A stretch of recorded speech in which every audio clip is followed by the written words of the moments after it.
जीवित पुत्र का व्रत को लेकर पूरे देश में उत्साह है। बक्सर में भी जीवित पुत्र का व्रत हर्षोल्लास के साथ मनाया जा रहा है। कल जीवित पुत्र का व्रत महिलाएं करेंगी, लेकिन उसके पूर्व आज गंगा स्नान के लिए तमाम महिलाएं जिले भर से और जिले के बाहर से भी आ रही हैं। डुमरांव विधानसभा क्षेत्र से सत्येंद्र सिंह यादव जो हैं राजद नेता, उन्होंने कई बसों से वहाँ की महिलाओं को लेकर गंगा स्नान के लिए यहाँ पहुँचाया है और बक्सर में आज महिलाएँ जो गंगा स्नान करेंगी उन महिलाओं के बीच वस्त्र का भी वितरण किया गया है। आपको बता दें कि डुमरांव विधानसभा क्षेत्र से सत्येंद्र सिंह यादव राजद की टिकट पर दावेदारी भी कर रहे हैं। उनका यह कहना है कि सीट शेयरिंग फार्मूला बदले और यहाँ राजद को टिकट मिले तो यहाँ से चुनाव लड़ेंगे। हालांकि उन्होंने यह भी कहा कि यदि मौका नहीं मिलता है तो वो निर्दलीय भी चुनाव लड़ सकते हैं। उन्होंने कहा कि यह जो कार्यक्रम है ये कोई पहली बार नहीं हुआ है, लगातार 12 सालों से ये ऐसा कर रहे हैं और महिलाओं को न सिर्फ गंगा स्नान कराते हैं बल्कि उनको उपहार भी देते हैं। और आज एक छोटा सा उपहार आप देख सकते हैं कि महिलाओं के हाथों में ये साड़ियाँ हैं। छोटा सा उपहार उन्होंने कहा कि आज मैंने दिया। और ये क्या मिला है आपको? साड़ी मिला है। हाँ। अच्छा, ये कहाँ से आई हैं? आदमी से कहाँ? आदमी डुमरांव मंडल में है? नहीं, विक्रमगंज नहीं, यति में बक्सर वाला में है ना। अच्छा, ठीक। हाँ। तो वहाँ से आप आई हैं तो मतलब गंगा स्नान के लिए लेके आए हैं बस से आप? जी हाँ। और साड़ी वगैरह भी गिफ्ट? जी हाँ। तो हमेशा करते हैं इस तरह कार्यक्रम में? हाँ, हम लोग हमेशा निर्मला देवी। तो आपने देखा कि महिलाएं जो हैं वो बता रही हैं कि किस प्रकार से गंगा स्नान के लिए उन्हें लाया गया है बसों में बैठाकर और वो यहाँ गंगा स्नान के लिए जा रही हैं। क्या कुछ कहा इस कार्यक्रम के बारे में सत्येंद्र सिंह यादव ने, आइए सुनते हैं। ये कार्यक्रम विगत में 12 वर्षों से नियमित रूप से कराते आ रहा हूँ जी। और ये माताओं का जो सम्मान देने का काम है, इसके लिए मैं माता बहनों को अपने साथ सम्मान पूर्वक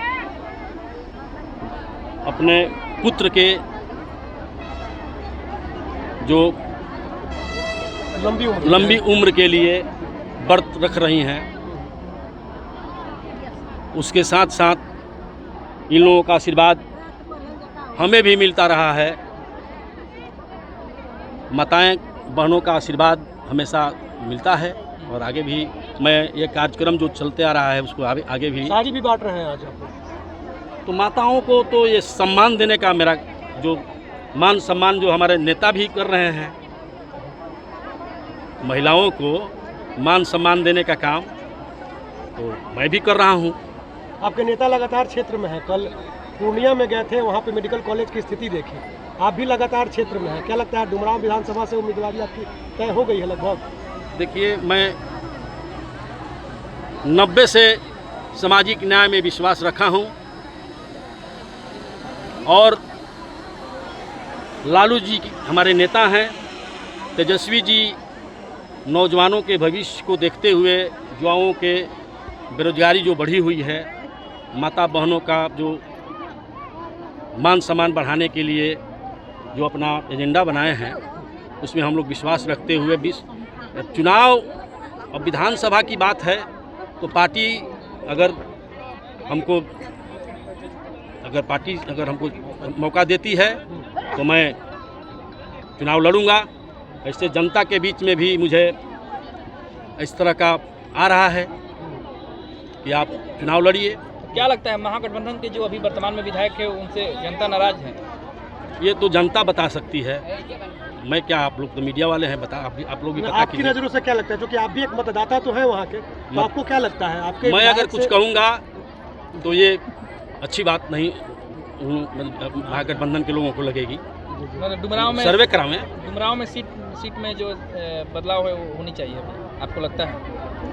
अब तो ये उच्च स्तरीय जो जनता के जो सर्वे करावें, नेता लोग सर्वे करा करके और सर्वे के अनुसार अपना मतदाता घोषित करें। मतलब आप मूड बना लिए हैं चुनाव लड़ने? मूड मेरा आज से बना हुआ है जी।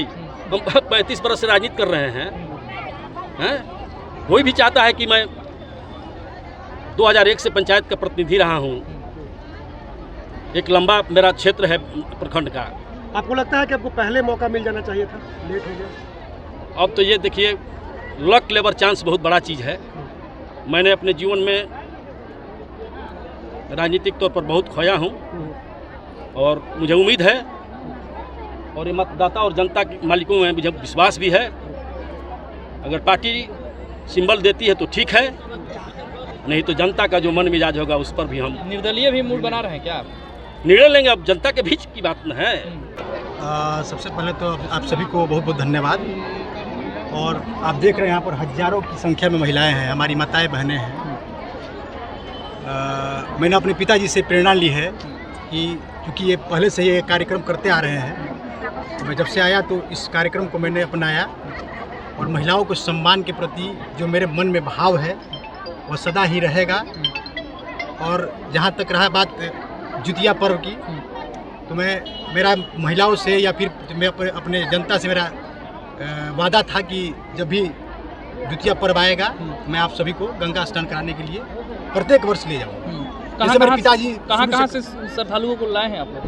पूरे डुमराव विधानसभा के बहुत विभिन्न जगहों से आए हैं लोग। सभी को निःशुल्क यात्रा करा रहे हैं। निःशुल्क यात्रा है और माताओं बहनों का सम्मान है मेरे प्रति ये कि जो इतनी भीड़ आप देख रहे हैं, मेरे एक कहने पर हजारों की संख्या में माताएं बहनें हमारे एक कहने पर यहाँ गंगा स्नान करने के लिए उपस्थित हुई है, एक बार मेरे कहने पे। और वस्त्र भी आप लोग आज दे रहे हैं। आज वो एक छोटा सा तोहफा है कि क्योंकि महिलाओं के प्रति जो मान सम्मान हमारे मन में है, तो हम लोग देने को तो कुछ नहीं है हमारे पास उनके लिए, क्योंकि उनका आशीर्वाद ही मेरे लिए सब कुछ है। तो छोटा सा एक तोहफा है जो आप लोग के समक्ष अभी सामने ही दिखेगा और वो हमारे लिए अपने हृदय से वो एक छोटा सा तोहफा दिया जा रहा है। महिलाओं के सम्मान है वो मेरे। आगे भी इस तरह कार्यक्रम करेंगे हर एक वर्ष, चाहे चुनाव लड़ना हो चुनाव नहीं लड़ना हो, ये मन में श्रद्धा है और श्रद्धा के लिए कोई जगह नहीं होता, श्रद्धा के लिए कोई दिन नहीं होता। जब भी समय मौका मिलेगा, जब भी समय मिलेगा, मैं सदैव इनके सेवा में और सम्मान में उपस्थित रहूँगा। आपने सुना कि किस प्रकार से सत्येंद्र सिंह यादव और अंकित यदुवंशी दोनों ने ये बात बताई कि ये कार्यक्रम जो है लगातार चलता है और इन्होंने यह भी कहा कि विधानसभा चुनाव के दौरान यदि उन्हें मौका मिलता है तो वो यहाँ से चुनाव लड़ेंगे और यदि पार्टी मौका नहीं देती है तो निर्दलीय चुनाव लड़ने का भी मूड बना सकते हैं। हालांकि इसके लिए जनता जो कहेगी, जनता से बातचीत के आधार पर ही फैसला लिया जाएगा।